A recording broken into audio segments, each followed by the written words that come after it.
Other yellow hat guy here, back with another video.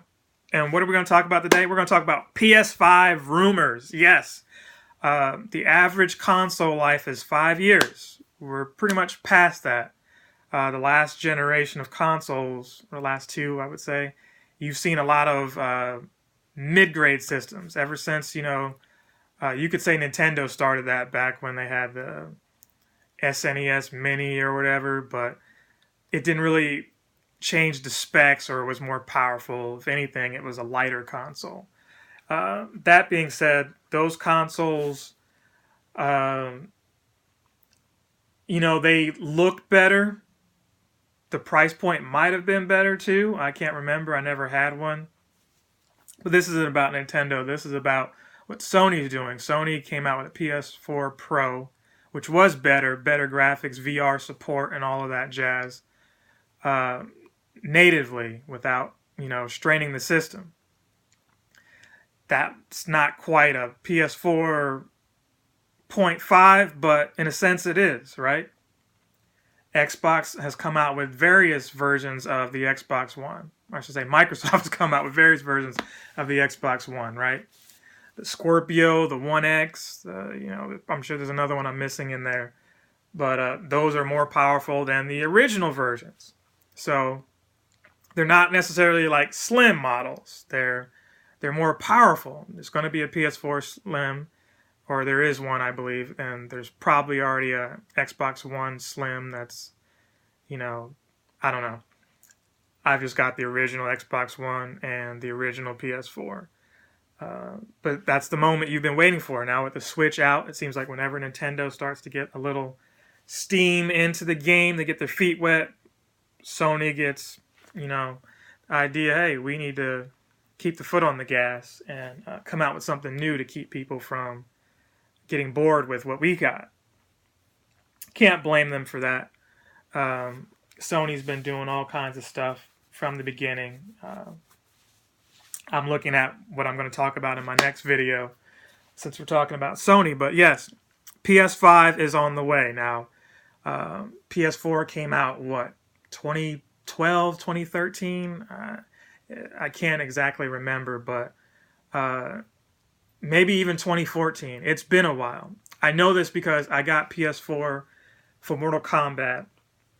That game looked really good. Mortal Kombat X, I should say. Looked really good. The promise of Final Fantasy Remake, we're still waiting on that like 7 years later. And the Kingdom Hearts, which, just looks good. I'm not really into that. I'm going to get there, though. I'm going to play those. There was a little-known fact I should share. A game called Knack, the very first game that came out. I just finished that a couple days ago. Just now finished it. This minimalism stuff has me just appreciating what I have, and I needed to get that out the way so I could possibly get rid of it.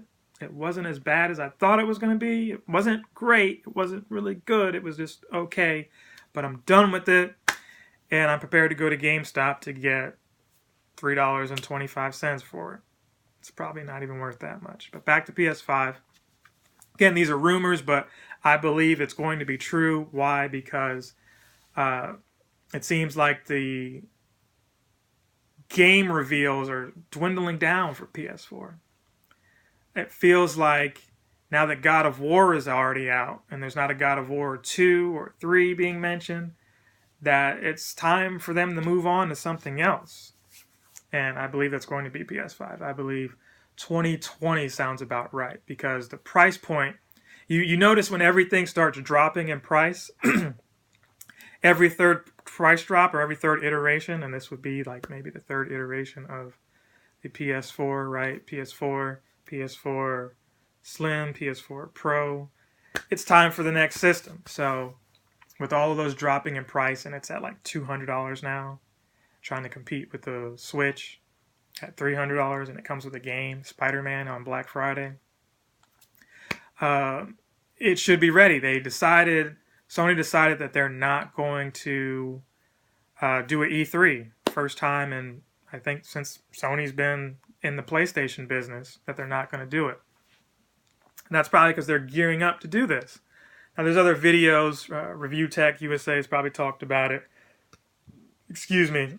it's all over the internet that this is going to happen. It's just a matter of when. But 2020 sounds about right. You know, let it kick off one more year next year with a few more games that they've, blockbuster games that they're going to put out.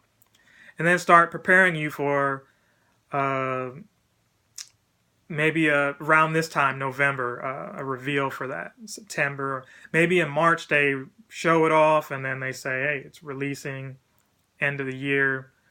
But that's what I believe will happen. So we'll just have to wait and see. Are you excited?